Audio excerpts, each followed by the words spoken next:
Good morning, students. I am Mrs. Pramila Fernandez, your maths teacher, is going to teach a lesson on rational and irrational numbers of standard 8. Before starting the lesson, we will recall what we studied in our previous classes. Natural numbers. The numbers which starts from 1 are known as natural numbers. Whole numbers. The numbers which starts from 0 are known as whole numbers. Integers. The numbers which include 0, positive numbers like +1, +2, +3, negative numbers like -1, -2, -3 are together known as integers. Now, we will learn a new type of number, that is rational number. Any number which can be expressed as m upon n is a rational number. Here, the m and n are integers and the n should not be 0. And also, there are infinite rational numbers between any two rational numbers. Now, let us learn to show these rational numbers on a number line. Students, do you know what is number line? A line on which numbers are marked at interval is a number line. Now, let us show 7 upon 3, 2 and -2 upon 3 on a number line. The number 2 can be shown directly on the number line.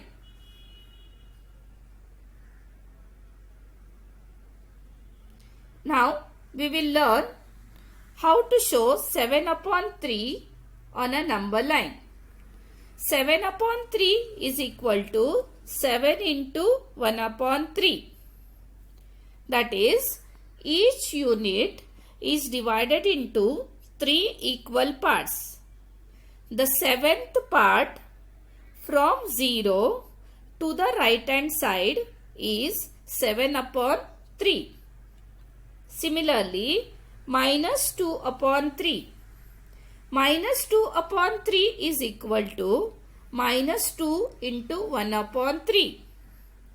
The second part from 0 but to the left hand side is -2 upon 3. Now we'll take another example, that is 7 upon 5, -2 upon 5 and -4 upon 5. 7 upon 5 is equal to 7 into 1 upon 5.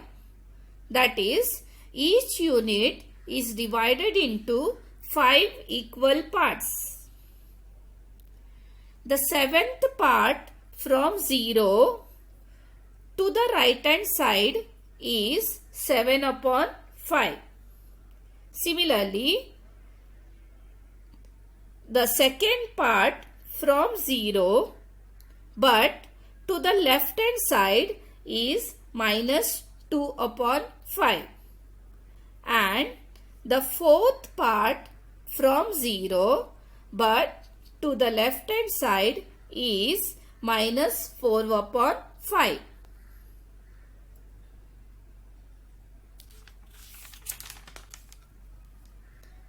Now, we'll solve another example. Here, the number line is given. We have to answer the following questions. Which number is indicated by point B? The B is in the left hand side of the number line. Each unit is divided into 4 equal parts. Therefore,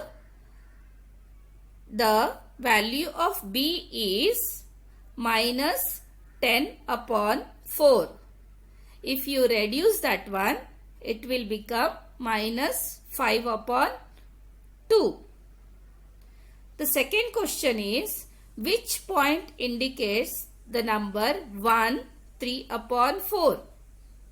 The answer will be positive because the number 1 is in the right hand side. The answer will be the point that indicates the number 1, 3 upon 4 is C. Question number 3. State whether the statement the point D denotes the number 5 upon 2 is true or false. It is true. Each unit is divided into 4 equal parts. Point D is in the 10th point from 0. So the value is 10 upon 4. If it is reduced, it will become 5 upon 2.